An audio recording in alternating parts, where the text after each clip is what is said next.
One morning, Jesus was teaching the people at the Sea of Galilee. It's very crowded, and he saw a boat over by the shore and some men coming in from fishing. It was Peter. Jesus asked if he could borrow the boat. Peter agreed. When Jesus finished teaching, he wanted to thank Peter. He told him to go back in the water, throw his nets out, and he would catch many fish. Well, Peter had fished all night and caught nothing. He was a professional fisherman. He knew when to fish, where to fish, how to fish. He was tired and ready to go home. I'm sure he thought, "Sir, I appreciate your advice, but you're a teacher. You're a rabbi. I'm a fisherman. You stick to teaching and I'll stick to fishing." He could have talked himself out of it, but Peter did what Jesus asked him to do. When he threw the nets out, there were so many fish that the nets began to break. The boat was so loaded down that it began to sink. They had to call for other boats to gather up the fish. The scripture says they were awestruck at the size of their catch.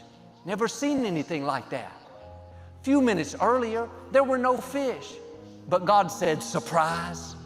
He controls the fish.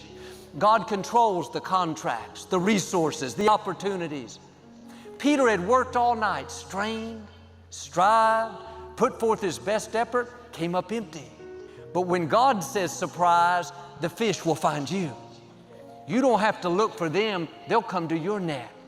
You obey what God's telling you and blessings will chase you down. The fish will overtake you. And notice how God surprises, not just a normal, average catch, but a net-breaking, boat-sinking blessing. Blessings that not only increase you, but it spills over to people connected to you, a running over blessing. Peter was so amazed and so in awe, he ran to Jesus, fell on his knees, and said, "Lord, please leave me. I'm too much of a sinner to be around you."